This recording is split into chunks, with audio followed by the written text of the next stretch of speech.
अस्सलाम वालेकुम।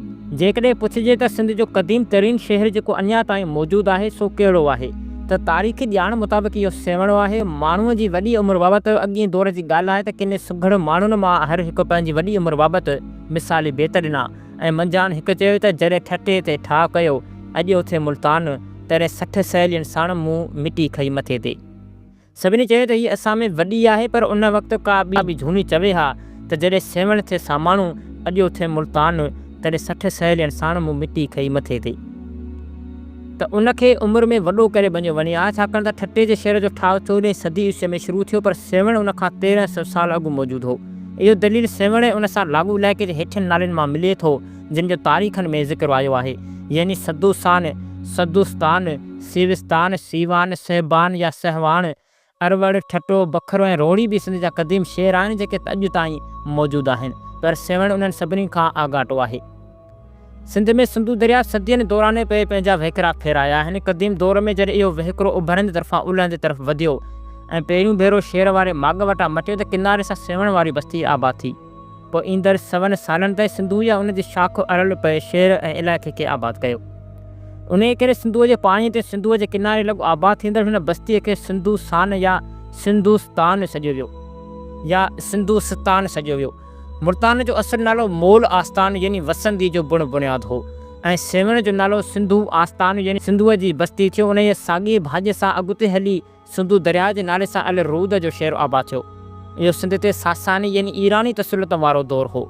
रूद फारसीअ में संदसि माना आहे नदी ऐं अल रूद माना ख़ासि नदीअ वारो शहर, जेको पोइ अलवर या अरवड़ जे नाले सां मशहूरु थियो।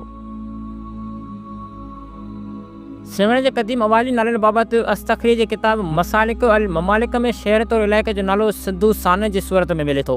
उन बाद इब्न हुकल जी किताब अल मसालिक वल ममालिक में सिद्धूस्तान लिखियलु आहे ऐं पिणु उन परॻणे खे सिंधु दरिया जे ओलह तरफ़ वारो परॻणो करे ॼाणायो वियो आहे। थी सघे थो त सिद्धूसान ऐं सिद्धूस्तान नाला सेविस्तान जी बदिलियल सूरत हुजनि, पर जीअं त उहे हिक खां वधीक तारीख़ी माख़ज़नि में असुलु ईअं ई ॼाणायल आहिनि, उन करे इहो दलील वधीक वज़नदार थिए थो त हीअ अवाली नाला सिंधुसान ऐं सिंधु आस्तान हुआ। तारीख़ तबक़ात नासिरे में ॼाणायल आहे त सुल्तान मौज़ुद्दीन जी वफ़ात बैदि संदसि सिपह सालार नासिरुद्दीन कबाचा सेविस्तान फ़तह कयो। तारीख़ जहान कशानीअ मूजिबि सन 619 हिजरी यानी 1222 ईस्वी में सुल्तान जलालुद्दीन ख्वारिज़म शाह सिद्धूस्तान यानी सेवण मां मटियो ऐं अॻिते वधी वञी देबल ते कब्ज़ो कयईं। सेवण परॻणे ऐं शहर जा उहे नाला अॻाटे तुर्क क़बीले साकान या सेवियन या सेथियन जे नाले तां पिया, जेके 1वीं सदी ईस्वी खां वठी हिते छांइजी विया, जिन जी सिंध में हुकूमत हुई। संदन ताक़त जो पहिरियों मर्कज़ ईरान जे ॾखण ओभर वारो भाङो हो, जेको पोइ संदन नाले पुठियां साका, आस्थान, सख्स्तान, सजिस्तान, आख़िर में सीनिस्तान या सीस्तान जे नाले सां सॼियो वियो। उतां हू ॾखण तरफ़ यानी बलूचिस्तान ऐं सिंध ॾांहुं वधिया ऐं कलात वारे भाङे ते हुक्मरान थिया, जेको संदन नाले पोयां सीवा कलात सॼियो वियो। अञा अॻिते कोच करे जॾहिं सिंध जे मैदानी इलाइक़े ते छांइजी विया त उते संदन मर्कज़ी माॻु सेवी, सेबी, सेविस्तान ऐं सेवान सजण लॻा। बलूचिस्तान ऐं सिंध में जिन माॻनि इलाइक़नि जे नालनि में साक, साका, सीवा, सेवीअ वारी सूरतूं मौजूदु आहिनि, से साकान या सीथियन जी तारीख़ी माॻनि मंज़िलनि जा निशान आहिनि।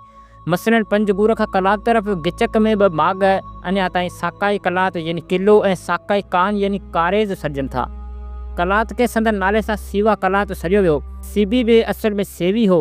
सिंधु नदी जे ओलह तरफ़ वारो सॼो परॻणो वेंदे मथे सेवीअ ताईं सेविस्तान यानी सेवियन जो मुल्क सॼियो वियो ऐं मर्कज़ी शहर खे सीवान या सेवहान सॼियो वियो। सामूंडी किनारे लॻो देबल बंदर यानी बंभोर जी खोटाईअ मां बिल्कुलु हेठीं सतह ते सीथियन जा आसार लधा आहिनि। उन बंदर जा खंडरात मीरपुर साकिरे जी हद में आहिनि। साकिरे जे नाले में बि साका जो अंसर शामिल आहे। मुहक़क़ बैरूनी 2 संबतनि यानी साका संबत ऐं सिंधु संबत जो ज़िक्र कयो आहे, जिन जी शुरूआत उन्हनि हादिसनि सां थी जेके सिंध में वाक़िअ थिया। जीअं ईरान अफ़गानिस्तान में सीथियन जे नाले सां सीस्तान सॼियो वियो, तीअं सिंध में सेविस्तान ते इहो नालो पियो।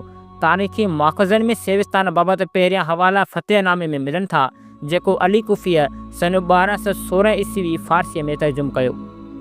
उन में ॼाणायल आहे त इस्लाम जी आमद खां अॻु 7वीं सदी ईस्वी में चच ब्राह्मण जी हुक्मरानीअ में सेवण वारे परॻे में सीवियस नाले क़दीम क़ौम आबाद हुई।